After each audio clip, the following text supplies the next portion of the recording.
International radiology ಕುರಿತು ಸರ್ಕಾನ್ 2023 ಸಮಾವೇಶ ಮತ್ತು ಕಾರ್ಯಾಗಾರ ನಗರದಲ್ಲಿ ಆರಂಭವಾಯಿತು.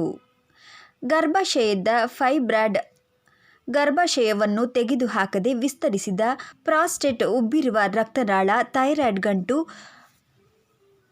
ಯಕೃತ್ತಿನ ಕ್ಯಾನ್ಸರ್, ಶಸ್ತ್ರಚಿಕಿತ್ಸೆಯಿಲ್ಲದೆ ಆಂಜಿಯೋಪ್ಲಾಸ್ಟಿ ಮತ್ತು ಇನ್ನೂ ಅನೇಕ ರೋಗಗಳಿಗೆ ಶಸ್ತ್ರಚಿಕಿತ್ಸೆ ಇಲ್ಲದೆ ಸುಲಭವಾಗಿ ಚಿಕಿತ್ಸೆ ನೀಡುವ ಐಆರ್ ಚಿಕಿತ್ಸೆ ರೋಗಿಗಳ ಪಾಲಿಗೆ ವರದಾನವಾಗಿದೆ.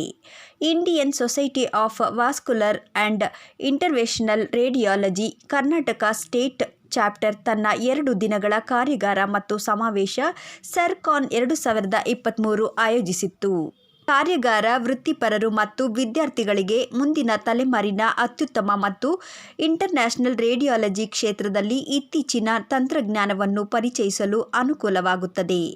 ಪತ್ರಿಕಾಗೋಷ್ಠಿಯಲ್ಲಿ ಮಾತನಾಡಿದ ಐಎಸ್ವಿಆರ್ ಅಧ್ಯಕ್ಷರಾದ ಡಾ. ರೆಡ್ಡಿ ಪ್ರಸಾದ್ ರವರು, ಇಂಟರ್ನ್ಯಾಷನಲ್ ರೇಡಿಯಾಲಜಿಯು ಕನಿಷ್ಠ ಪ್ರವೇಶದ ಮೂಲಕ ಹಾನಿಕರವಲ್ಲದ ಕಾಯಿಲೆ ಮತ್ತು ಕ್ಯಾನ್ಸರ್ ಎರಡಕ್ಕೂ ಚಿಕಿತ್ಸೆ ನೀಡುವ ಒಂದು ನವೀನ ಮತ್ತು ಆಧುನಿಕ ವಿಧಾನವಾಗಿದೆ. ಐಆರ್ಗಳು ಸಣ್ಣ ಛೇದನದ ಮೂಲಕ ಕಾರ್ಯವಿಧಾನಗಳನ್ನು ನಿರ್ವಹಿಸುತ್ತವೆ ಮತ್ತು ಇದನ್ನು ಕೀ ಹೋಲ್ ಅಥವಾ ತೆರೆದ ಶಸ್ತ್ರಚಿಕಿತ್ಸೆಗೆ ವಿರುದ್ಧವಾಗಿ ಪಿನ್ ಹೋಲ್ ಎಂದು ಕರೆಯಲಾಗುತ್ತದೆ ಎಂದರು. ಇಂಟರ್ನ್ಯಾಷನಲ್ ರೇಡಿಯಾಲಜಿಸ್ಟ್ಗಳು ತಜ್ಞ ವೈದ್ಯರಾಗಿದ್ದು, ಅವರು ರೋಗನಿರ್ಣಯ ಮತ್ತು ಮಧ್ಯಸ್ಥಿಕೆಯ ವಿಕಿರಣಶಾಸ್ತ್ರ ಎರಡರಲ್ಲೂ ವ್ಯಾಪಕವಾಗಿ ತರಬೇತಿ ಪಡೆದಿದ್ದಾರೆ ಎಂದು ಹೇಳಿದರು. ಪತ್ರಿಕಾಗೋಷ್ಠಿಯಲ್ಲಿ ಸಂಘಟನೆಯ ಪದಾಧಿಕಾರಿಗಳು ಉಪಸ್ಥಿತರಿದ್ದರು. Clinical Interventional Radiology Conference today under the aegis of ISVAR Karnataka State Chapter, which is an Interventional Radiological Society. Interventional Radiology is a super specialty which is available in most of the hospitals these days, particularly in Tier 1 cities. Interventional Radiology procedures are performed through a pinhole. We cater to patients with both benign disease and cancer. All the medical specialists do refer the patients to us, and we perform these procedures in conjunction with all the super specialists in the hospital. Significant advantages of interventional radiological procedure is that there is no scar. Procedure is performed through a pinhole. Much quicker recovery compared to any other treatment. No blood loss. Much lesser infection, and the patient goes home very soon after the procedure, like next day or a daycare procedure. It is a super specialty where pinhole procedures are performed, and all the patients should try and utilize these procedures. One of the reason for this conference is to increase the awareness amongst the clinicians and amongst the patients. Knowledge ಕೊಡೋಕ್ಕೆ ಇದ್ರದ್ದು ಎಲ್ಲ ಮಾಹಿತಿ ಎಲ್ಲರಿಗೂ ತಿಳಿಸೋಕ್ಕೆ ಏನೇನು ನಾವು ಇಂಟರ್ವೆನ್ಷನ್ದಲ್ಲಿ ಏನೇನು treatment ಮಾಡ್ಬೋದು, ಯಾವ ಥರ ಟ್ರೀಟ್ಮೆಂಟ್ ಮಾಡ್ಬೋದು ಅಂತ ನೀವೀಗ ಆಲ್ರೆಡಿ ಸುಮಾರು ಕೇಳಿದ್ದೀರಾ. ಕ್ರಿಸ್ಪ್ ಆಗಿ ಒಂದು 5 ಪಾಯಿಂಟ್ಸ್ ಹೇಳಬೇಕಂದ್ರೆ, ಇದರಲ್ಲಿ ಸ್ಕಾರ್ ಇರಲ್ಲ, ಬ್ಲಡ್ ಲಾಸ್ ಭಾಳ ಕಡಿಮೆ, ಮನೆಗೆ ಅವತ್ತಿನ ದಿವಸನೇ ಹೋಗ್ಬೋದು, ಇಮಿಡಿಯೇಟ್ಲಿ ನೀವು ವರ್ಕ್ ಜಾಯಿನ್ ಮಾಡ್ಬೋದು, ಆಮೇಲೆ ಯಾವುದೂ ಥರ ಸೈಡ್ ಎಫೆಕ್ಟ್ಸು, ಕಾಂಪ್ಲಿಕೇಶನ್ಸು, ಇನ್ಫೆಕ್ಷನ್ಸ್ ಆ ಥರ ಆಗೋದು ಸುಮಾರು ಕಡಿಮೆ ಸರ್ಜರಿಗಿಂತ ಎಲ್ಲ ಬೇರೆ ಟ್ರೀಟ್ಮೆಂಟ್ಗಳಿಂದ. ಒಂದು 2-3 ಉದಾಹರಣೆ ಕೊಡ್ತೇನೆ ಈ ಟ್ರೀಟ್ಮೆಂಟ್ಗಳಿಂದ ಏನು ಮಾಡ್ಬೋದು ಅಂತ. ಒಂದೇದು ಬಂದುಬಿಟ್ಟು ವೆರಿ ಸೆನ್ಸಿಟಿವ್ ಇಶ್ಯೂ. ನಮ್ಮ ಸೊಸೈಟಿದಲ್ಲಿ ಸುಮಾರು ಹೆಣ್ಮಕ್ಳು ಗರ್ಭಕೋಶನ ತೆಗೆಸ್ತಾರೆ ಸರ್ಜರಿ ಮಾಡಿ. Excessive bleeding, pain, urination symptoms ಅದರಿಂದೆಲ್ಲ. ಅದೇ ನಾವು ಚಿಕ್ಕ ರಕ್ತನಾಳದ ರಂಧ್ರದಿಂದ ಗರ್ಭಕೋಶದೊಳಗಡೆ ಹೋಗಿಬಿಟ್ಟು ಆ ಗಡ್ಡೆಗಳನ್ನು ನಾವು ಬ್ಲಡ್ ಫ್ಲೋ ಚಾಲನೆಯನ್ನೆಲ್ಲ ಬಂದ್ ಮಾಡಿಬಿಟ್ಟು, ಅದಕ್ಕೆ ಎಂಬಲೈಸೇಷನ್ ಅಂತೇವೆ, ಅದನ್ನು ಮಾಡಿಬಿಟ್ಟು ಅದನ್ನು ಅಲ್ಲೇ ಶ್ರಿಂಕ್ ಮಾಡಿ ಗರ್ಭಕೋಶದ ಕೆಲಸ ಏನಿದೆ, ಅದ್ರದ್ದು ಏನು ಫಂಕ್ಷನ್ ಇದೆ ಅದನ್ನು ನಾವು ಅಲ್ಲೇ ರಿಟೈನ್ ಮಾಡ್ತೇವೆ. ಅಂದರೆ ಗರ್ಭಕೋಶ ಮತ್ತೆ ಅವರು ಪ್ರೆಗ್ನೆಂಟ್ ಆಗೋ ಚಾನ್ಸಸ್ಗಳೂ ಇರುತ್ತೆ. ಆದರೂ ಅವ್ರಿಗೆ ಇರೋ ಸಿಮ್ಟಮ್ಸ್, ಪೇನ್, ಬ್ಲೀಡಿಂಗ್ ಅವೆಲ್ಲ ನಾರ್ಮಲೈಸ್ ಆಗುತ್ತೆ, ಗರ್ಭಕೋಶ ಅಲ್ಲೇ ಇರುತ್ತೆ.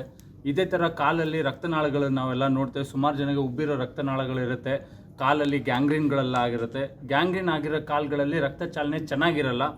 ಆವಾಗ ಅಲ್ಲಿ ಹೋಗಿ ಓಪನ್ ಮಾಡಿ ಆಂಜಿಯೋಪ್ಲಾಸ್ಟಿ, ಸ್ಟೆಂಟಿಂಗ್ ಮಾಡ್ತೇವೆ.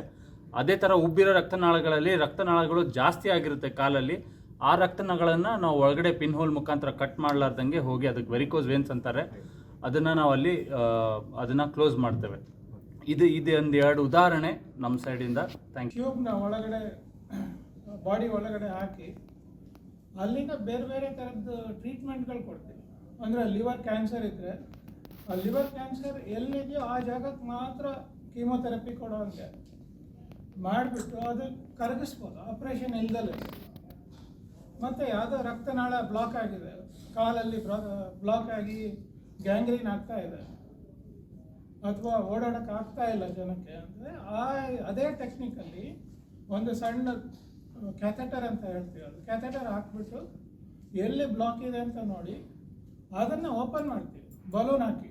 ಈಗ ಹಾರ್ಟ್ ಇದರಲ್ಲಿ ನೋಡಿದಿರಲ್ಲ ನೀವು, ಕೊರೋನರಿ ಆಂಜಿಯೋಪ್ಲಾಸ್ಟಿ ಅಂತೆಲ್ಲ ಹೇಳ್ತಾರೆ, ಅದೇ ಥರ ಬಾಡಿನಲ್ಲಿ ಯಾವ ಭಾಗದಲ್ಲಿ ಇದ್ರೂ ನಾವು ಮಾಡ್ತೀವಿ.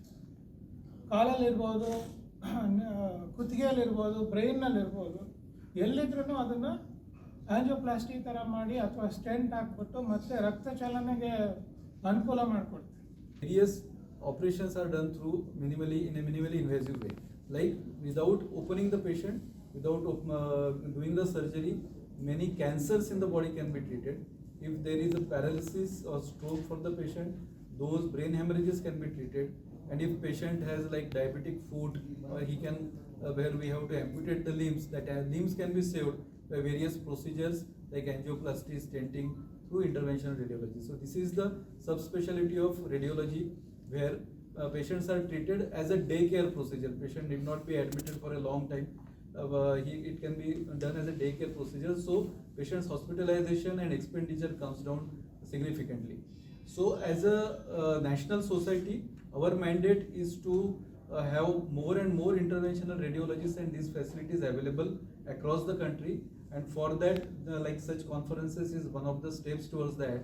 And as a society, we are trying to train more and more budding radiologists who want to take up this specialty. So various courses which are MCI recognized, then DNB recognized, and various fellowships are started. Even in Karnataka, there are many institutes have started their fellowship, and we are proud to say that Karnataka has one of the largest group of intervention radiologists in the country. So along with that, we are also having associations with the international societies of intervention radiology, so that the knowledge from the advanced countries, the foreign countries, those faculty, they come over here. We send our doctors also to get trained in the cutting edge technology in intervention radiology, and then they practice it in India, so that our Indian patients, they get benefited from this. And one more attempt, as a society, we are focusing on developing various indigenous instruments, because one of the important cost to the patient for treatment are various these stents and these devices. So now as a society, we are trying to collaborate with various Indian industry partners and various institutes like IITs, BRC, where we can develop indigenous devices so that the cost of the treatment to the patient will come down to an affordable setting. One more important thing I would like to highlight is that we are also tying up and collaborating with various insurance companies and the insuring other reimbursing agencies like Ayushman Bharat. Then we have Mahatma Phule Yojana. Every state has got their own reimbursement yojanas, so that all the procedures which are covered under interventional radiology, the even poor patients can afford it through various government schemes. So as a society, we are attempting for that as well. So I'll again congratulate the Karnataka chapter to